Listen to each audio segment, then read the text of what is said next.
Hello learners, இன்றைக்கி நம்ம 12th economics அதாவது பொருளாதாரத்துக்கான ரொம்ப முக்கியமான 1 மார்க் கொஷின்ஸ் பார்க்க போகிறோம். மொத்தம் 50 1 மார்க் கொஷின்ஸ். வீடியோவை கடைசி வரைக்கும் பாருங்கள். இதை ஃபுல்லாக கரெக்டாக பார்த்தீங்கனாலே உங்களுக்கு சப்ளிமெண்ட்ரி எக்ஸாமில் 15 1 மார்க் நீங்கள் கரெக்டாக அட்டன் பண்ணிடலாம். ஆரம்பிக்கலாமா? Question number 1. பொருளாதாரத்தின் தந்தை யார்? Option A Marshall, option B Adam Smith, Keynes, Ricardo. பொருளாதாரத்தின் தந்தை ஆப்ஷன் பி ஆடம் ஸ்மித். ரெண்டாவது கொஷின், நுண்ணிய பொருளாதாரத்தின் தந்தை யார்? நுண்ணிய பொருளாதாரத்தின் தந்தை ஆப்ஷன் ஏ மார்ஷல். ஸோ இந்த ரெண்டு கொஷினுக்குள்ளே நிறைய பேர் குழப்பமாயிப்பாங்க. ஆடம் ஸ்மித்துன்னு போட்டுருவாங்க நுண்ணிய பொருளாதாரத்தின் தந்தைக்கு. ஸோ பொருளாதாரத்தின் தந்தை தான் ஆடம் ஸ்மித்து, நுண்ணிய பொருளாதாரத்தின் தந்தை மார்ஷல். Question number 3. விலை உயர்ந்தால் தேவை டேஷ். விலை உயர்ந்தால் தேவை குறையும்.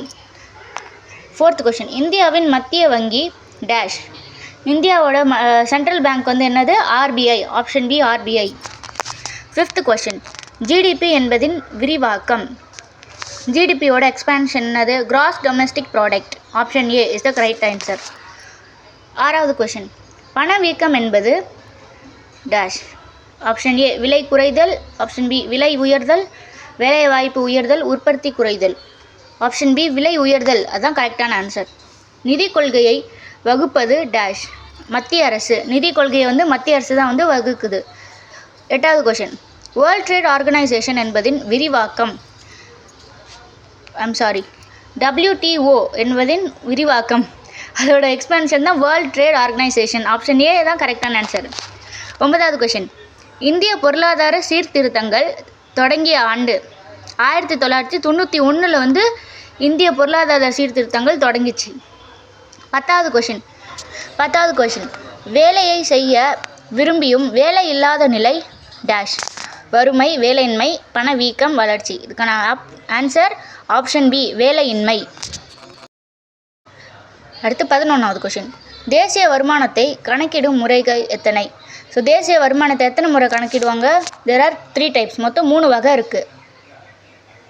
அப்புறமா கொஷின் நம்பர் 12, ஜிஎன்பி என்பதன் விரிவாக்கம் என்ன? ஜிஎன்பினா gross national product. Option A தான் கரெக்டான ஆன்சர். பேரளவு பொருளாதாரத்தை ஆய்வு செய்வது டேஷ். பேரளவு பொருளாதாரம். ஆப்ஷன் பி தான் கரெக்டான ஆன்சர். பணவீக்கம் என்பது ஆப்ஷன் ஏ விலை நிலை தொடர்ந்து குறைதல், விலை நிலை தொடர்ந்து உயர்தல், வேலைவாய்ப்பு அதிகரித்தல், உற்பத்தி குறைதல். ஆப்ஷன் பி தான் கரெக்டான ஆன்சர். விலை நிலை தொடர்ந்து உயர்தல்.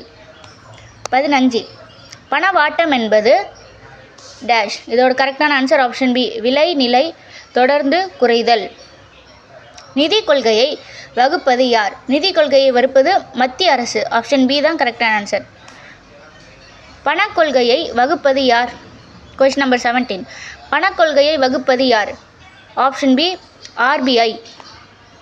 நிதி கொள்கையை வகுப்பது மத்திய அரசு, பணக்கொள்கையை வகுப்பது ஆர்பிஐ. இது கன்ஃபியூஸ் பண்ணிக்காதீங்க. கொஷின் நம்பர் 18, பட்ஜெட் என்பது டேஷ். ஏ வரி அறிக்கை. ஆப்ஷன் பி வரவு செலவு திட்டம். ஆப்ஷன் சி வங்கி அறிக்கை. ஆப்ஷன் டி பொருளாதார நிலை அறிக்கை. இதுக்கான கரெக்டான ஆன்சர் ஆப்ஷன் பி வரவு செலவு திட்டம். கொஸ்டின் நம்பர் 19, வணிக சமநிலை அதாவது பேலன்ஸ் ஆஃப் ட்ரேட் என்பது என்ன?